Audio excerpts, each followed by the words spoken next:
Sa simple pagtulong mo, mayroong buhay na naisasalba, mayroong pamilyang umaangat. The Senate is now constituted. At ito ang mismong Chinese Coast Guard. Napakinggan ni PBBM. 6 na milyong balotang gagamitin sa A to Z. Kumpleto tayo.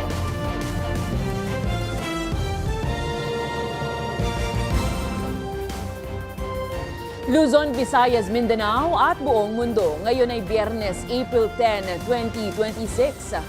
Ako si Barbie Mulak at ito ang balitang A to Z. Singil ng Meralco. Tataas na naman ngayong buwan. Ilang consumers naghahanap na ng alternatibong power source. Baguio City. Nagdeklara na ng state of calamity dahil sa matinding dagok ng taas presyo sa krudo.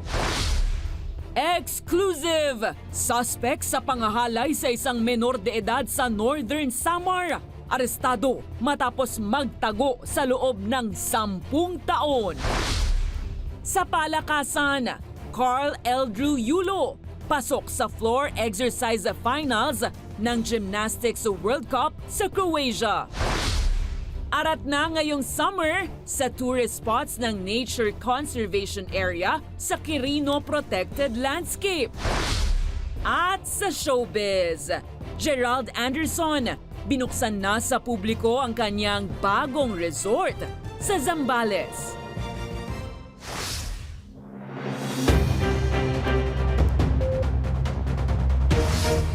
Magandang gabi, pambungad sa ating newscast. Mga ka-A to Z, panibagong dagdag gastusin muli. Inanunsyo ng Meralco na magtataas na naman ng bill ngayong buwan dahil sa paghina ng halaga ng piso kontra dolyar. Pero ayon sa power company, posibleng masundan pa ito dahil hindi pa kasama sa rate hike ngayong buwan ang epekto ng oil crisis. Ang ilang consumers naman, yamot na sa mataas na singil sa kuryente kaya naghahanap na ng alternatibong energy source tulad ng solar. Ang balitang A to Z ni Ace Cruz. Minsan na lang kung gamitin ni Nanay Luisa ang freezer sa kanyang sari-sari store para iwas gastos. 2 sunod na buwan na kasing lagpas 2,000 pesos ang kanyang electric bill. Kasi hindi inverter to, malakas ako kuryente to eh. Kaya nga nagpa-plan ako na bumili ng upright freezer na yung no process at inverter na. Kasi malakas makakuryente yung bukas ka ng bukas, yelo eh. Bukod dito, nagsusubi rin siya ng kaunting pera kada araw para hindi mabigla sa mga bayarin. Bayad ka ng tao, magkano bayad sa tao? 500 a day. Bayad mo ng upa, 15,000. O yung kuryente, tubig mo pa. Bagay na daragdag sa gastusin ni Nanay Luisa dahil ayon sa Meralco, tataas na naman ang singil ngayong April billing na 53 centavos kada kilowatt hour. Paliwanag ng Meralco dahil ito sa mataas na generation charge at paghina ng halaga ng piso kontra dolyar.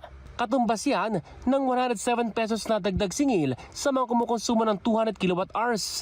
At lagpas 260 pesos naman ang dagdag sa kumukonsumo ng 500 kilowatt hours. Pero ngayon pa lang, nagpapahaging ng Meralco na hindi pa kasama sa rate hike ngayong buwan ang epekto ng krisis sa Middle East. Dahil yung ginamit natin na fuel nung March, ay na-import na natin, nakarating na sa Pilipinas bago magkaroon ng Middle East conflict. So yung cost ng fuel that we used for the March supply month, which is reflected in the April generation charge, hindi pa siya affected.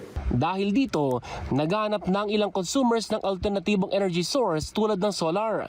Gaya ni Marcel na nagpunta sa Raon sa Maynila para mag-canvas ng solar panel at portable power station. Nakakashock ng sobra yung taas ng kuryente. Kasi naglalaro siya ng 6K to 8K, depende. Lalo na kung gagamit ng aircon, papalo ng 8K. Ayon sila nagtitinda, biglang dami ang mga nag-i-inquire sa kanila ng solar energy source mula nang magkaroon ng krisis. March nag-start kami. Doon dinagsa kami noon eh. Maraming bumili talaga. Yung iba mga nagpapa-reserve, nagpapatabi na mga nagdedeposito kasi nga nagkakaunahan.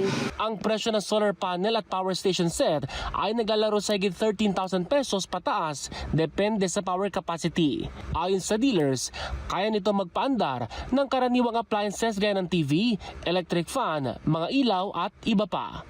Para sa Balitang A to Z, Ace Cruz.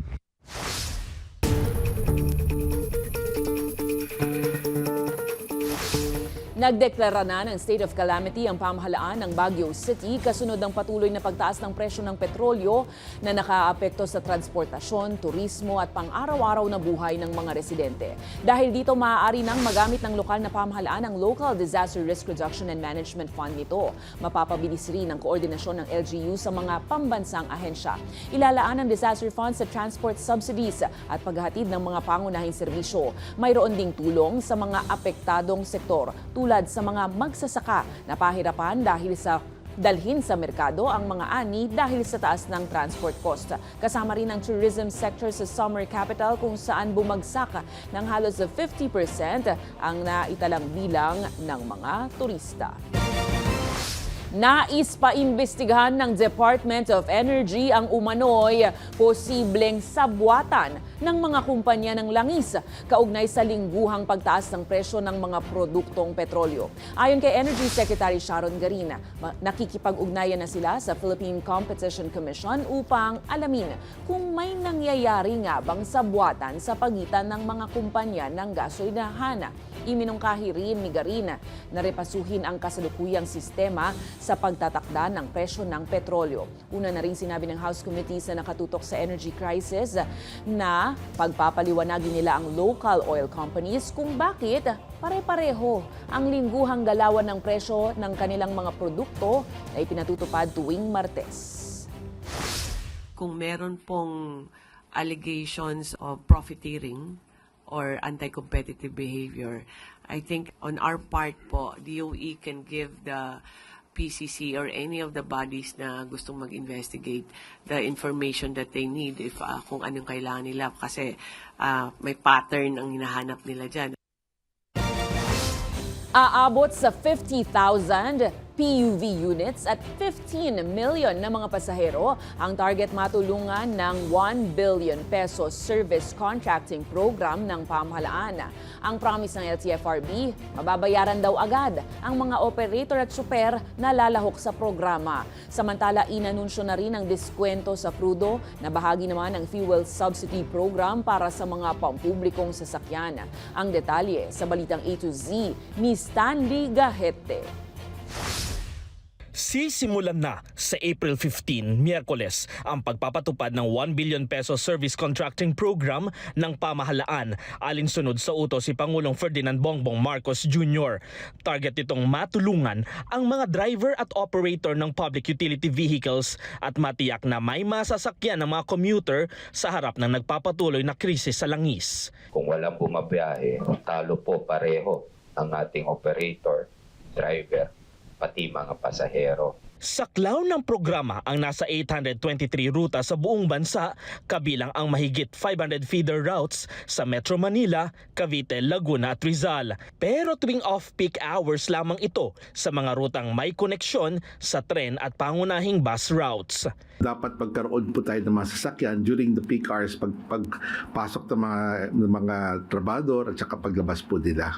But we'd like to make sure also that during the off-peak, tuloy-tuloy pa rin po ang takbo. Sa EDSA Busway, tatanggap ng hanggang nasa 100 piso kada kilometro ang mga bus driver at operator habang may 20% diskwento sa pamasahe ang mga pasahero.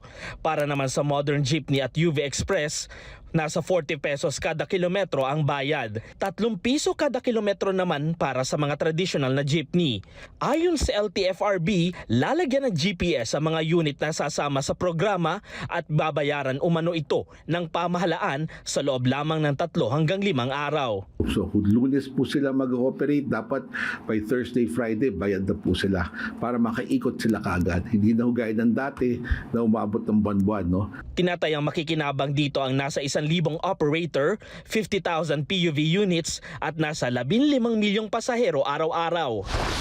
Samantala, magpapatupad din ng 10 piso kada litro na diskwento para sa PUV para mabawasan ang gastos na pamamasada.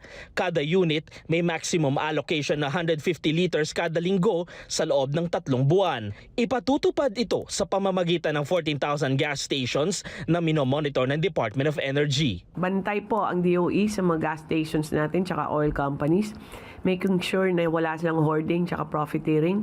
Tuloy-tuloy po yung meeting namin with the JODA, the jeepney associations, and also the gas stations. Orientation po hanggang po para pag-implement natin po pag next week. Alam na ng lahat kung anong gagawin. Sisimulan ng fuel subsidy program dito muna sa NCR, particular sa Commonwealth Avenue sa darating na Martes sa April 14, kasabay ng inaasahang bawas presyo sa produktong petrolyo. Para sa Balitang A to Z, Stanley Gahete.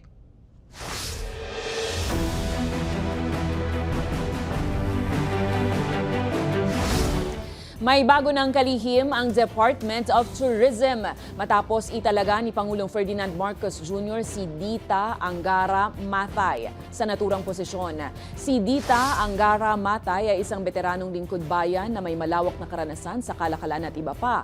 Una na rin siyang nagsilbi bilang Commercial Counselor for Philippine Trade and Investment Center sa Japan. Papalitan ni Angara Matay si dating Tourism Secretary Cristina Frasco na inilipat sa ibang posisyon matapos umani ng batikos dahil sa umano'y self-promotion niya sa Tourism Department. Pinabulaanan ni Pampanga 2nd District Representative at former President Gloria Macapagal Arroyo ang mga alegasyon hinggil sa umano'y pagpapatalsik kay House Speaker Faustino Boji D. III. Sa isang pahayag, diretsahang itinanggi ni Arroyo ang alegasyon ukol sa umano'y bagong planong kudeta laban sa liderato sa Kamara. At muling naghayag naman ng tiwala kay Speaker D. Dagdag ni Arroyo, matagal nang matibay ang kanilang ugnayan at suporta sa isa't isa na nagsimula pa nung panahon ng yumaong ama ni Dia. Hindi naman malinaw kung saan nag-ugat ang issue pero makailang beses nang iginiit ni PGMA na wala siyang interes sa speakership. Wala pa namang opisyal na pahayag si D kaugnay sa issue. Binatikos ng palasyo ang maikling good luck message ni Vice President Sara Duterte kaugnay ng mga kumakalat na usap-usapan patungkol sa kalusugan ni Pangulong Marcos. Nanggaling ang pahayag ni Duterte nitong Huwebes kasabay ng paggunita ng Araw ng Kagitingan sa Davao City. Ayon kay Palace Press Officer Undersecretary Claire Castro, irresponsable ang tanong dahil wala rin umanong batayan ang issue hinggil sa lumalalang kalusugan umano ng Pangulo. Anya, irresponsable rin ang naging tugon ni VP Sara lalo't tila nakangiti pa umano ito na may halong panunukso o pangungutya. Dagdag ng Palace Press Officer, hindi umano ugali ng mga Pilipino ang mangutya o pagtawanan ang sino mang napapabalitang may sakit. Gayunpaman, nauna nang nilinaw ni Pangulong Marcos na maayos anya ang kanyang kalagayan at nakabalik na siya sa kanyang regular na gawain. Wala pa namang bagong tugon ng bise hinggil rito. Doon pa lang sa word na lumalalang kalusugan, alam natin na walang basihan, pero itinanong pa rin sa kanya. Kaya ang nakuha rin natin sa Vice Presidente ay isang irresponsableng sagot. Good luck.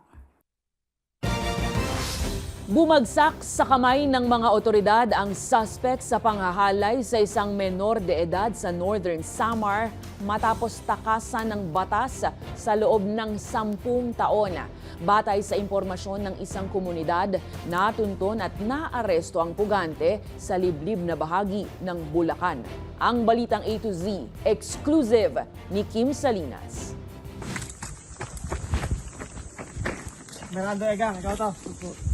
Arestado matapos magtago ng 10 taon ang isang pugante sa kasong 2 counts of rape at acts of lasciviousness. Hindi na nakapalag ang suspect nang abutan siya ng mga pulis habang nangangahoy sa kabundukan ng Doña Remedios Trinidad sa Bulacan noong April 5. Sa bisa ito ng warrant of arrest na inilabas ng Katarman Northern Samar Regional Trial Court noon pang 2017. Dito po namin siya nahuli dito sa may ating lugar dito po sa kabundukan ng Barangay Bayabas. Ito pong tao po na to, sir, si alias Songkay, ay 10 taon na po nagtatago. Si alias Songkay na isa sa mga wanted person sa lalawigan ng Samar ay nahuli sa tulong ng impormasyon mula sa mga residente ng Doña Remedios Trinidad at sa masusing surveillance ng mga otoridad. Ang biktima niya dito, sir, ay isang tao lang. Ngunit ito, sir, ay minor de edad.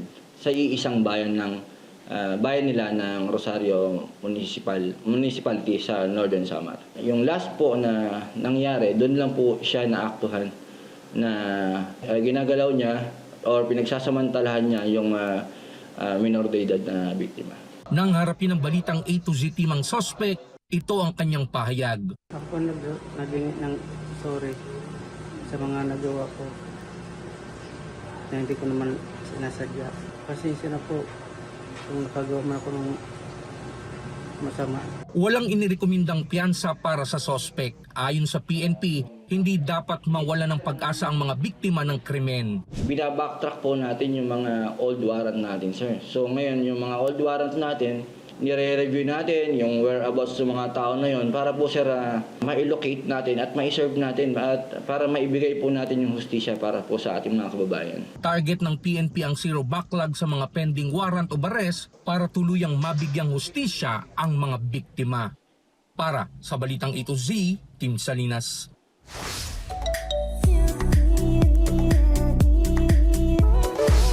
The search is on para sa Miss Manila 2026. Inaanyayahan nga ni Manila City Mayor Isko Moreno ang mga kwalipikadong kababaihan na lumahok sa naturang patimpalak. Open yan sa lahat ng Manilenia beauties na handang ipakita hindi lang ang ganda, kundi syempre ang talino at ang kanilang women empowerment. Nagkaroon rin ng kasunduan sa pagitan ng pamunuan ng Maynila at ng Miss Universe Philippines Organization para sa bagong partnership ng pageant. Ibig sabihin, ang kandidatang mananalo sa Miss Manila ay pasok na o may secured slot sa Miss Universe Philippines.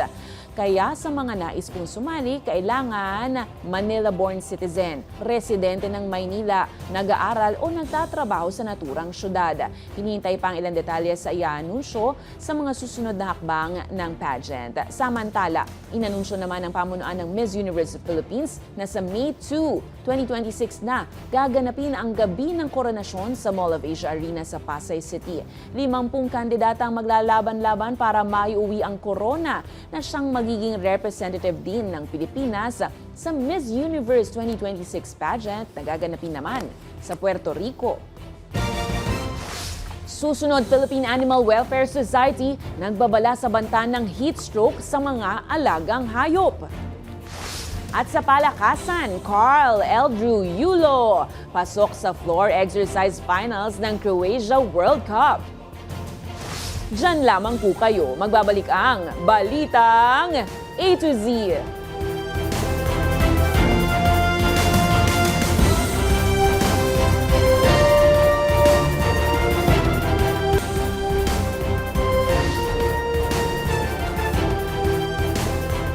Suportado ni Senate Committee on Banks Chairperson Senator Joel Villanueva ang panukala ng Bangko Sentral ng Pilipinas na ibase sa kakayahan ng isang individual ang itatakdang panahon para mabayaran ang utang nito.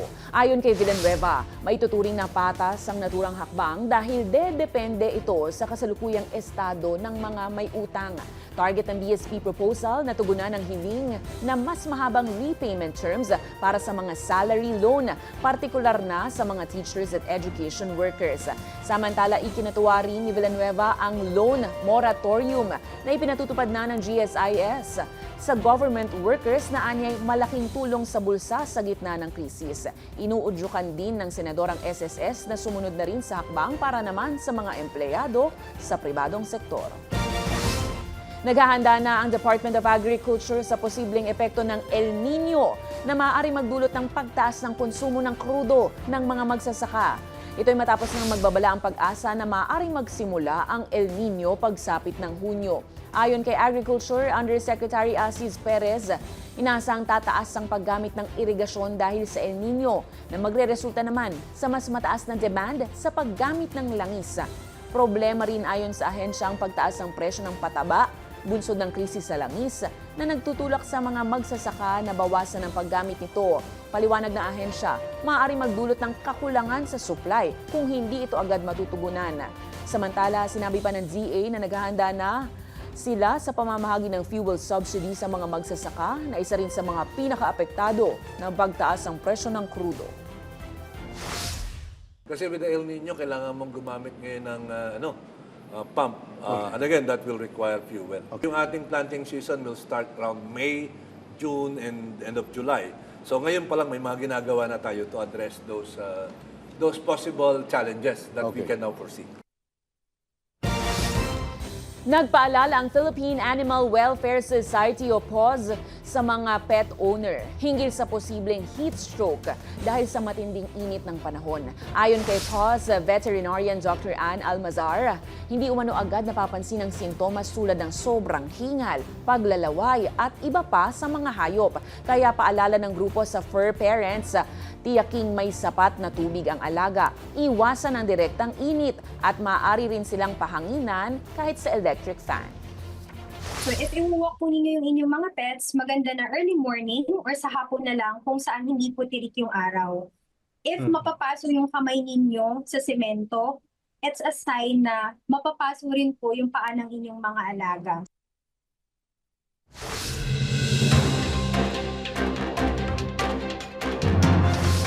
Maglulunsad na ng website ang Presidential Communications Office kung saan pwedeng mag-report ang netizens ng fake news. Ayon kay Palace Press Officer Claire Castro, tugon ito ng pamahalaan para malabanan ang pagpapakalat ng maling impormasyon online. Magbibigay naman ng karampatang parusa ang pamahalaan sa sinumang mapatutunayang nagpapalaganap nito. Samantala, para sa isang journalism professor, lalong dapat maging mapanuri ang publiko pagdating sa maling impormasyon na nakukuha. Ayon kay UP Diliman Associate Professor of Journalism, Danilo Araw. Nalalapit na kasi ang 2028 presidential elections. Kaya, lantaran na anya ang pagkakahati ngayon ng lipunan para siraan ang hindi kakampi ng ilan. Nararapat lang anya na maging mas matalino ang publiko at labanan ang maling impormasyon.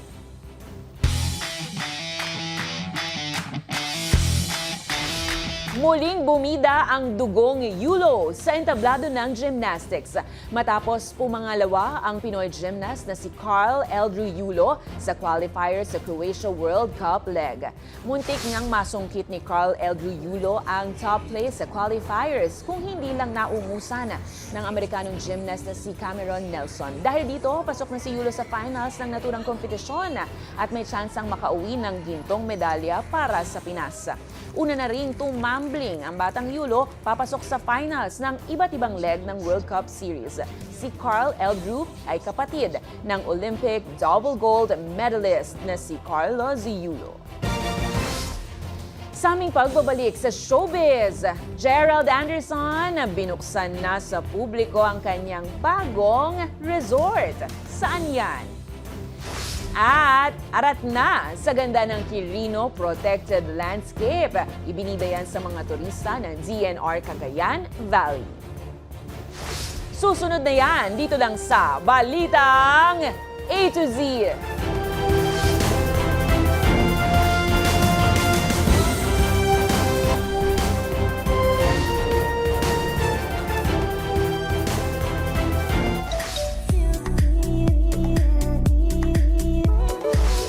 Ngayong tag-init, game na ipinasilip ng kapamilya actor na si Gerald Anderson ang kanyang bagong resort sa Zambales.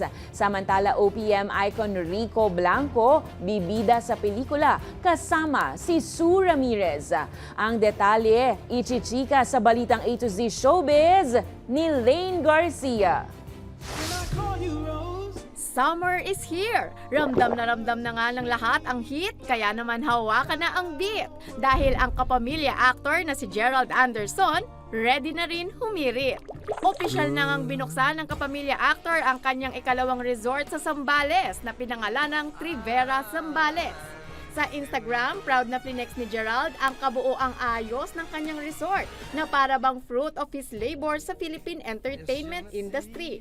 Very cozy ang ambience. Perfect para sa travel getaway ng pampamilya, barkada at kahit outing pa. Bukod sa Trivera, nagmamay-ari rin si Gerald ng isang beach property sa Batolan, Zambales na binuksan taong 2020 at pinalawak pa para magkaroon ng campsite lalo na sa mga mahilig sa nature. Kasalukuyan namang busy ang aktor sa pinagbibidahang serye na Blood vs. Beauty, kasama ang aktor na si Richard Gutierrez. Corix sa big screen, from music to aktingan. Bibida si OPM icon Rico Blanco sa isang romantic comedy film na Project B, kasama ang aktres na si Sue Ramirez. Yan ang kinumpirma ng Regal Films sa kanilang social media nitong Miyerkules, April 9. Sa announcement post, makikita ang ilang larawan mula sa story conference ng pelikula na may nakalagay na new project alert. Gaganap si Rico bilang Migo, habang si Sue naman bilang Sandy. Ayon sa Regal, tampok sa Project B ang makabagong kwento tungkol sa relasyon, career at pagbuo ng sariling bersyon ng pamilya na binalot sa romansa at katatawanan. Bukod kina Blanco at Sue, kasama din sa cast na Alex Dixon, Danita Paner at Yasser Mata sa direksyon ni Eric Quizon. Wala pang detalye kung kailan ipapalabas sa mga sinihan ang nilulutong pelikula, pero siguradong inaabangan na ang trailer very soon. Para sa balitang A to Z Showbiz, Lane Garcia.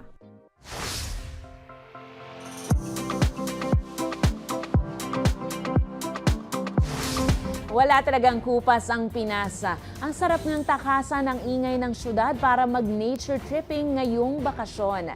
Ibinahagi po ng DENR Cagayan Valley ang ganda ng Quirino Protected Landscape sa mga turista.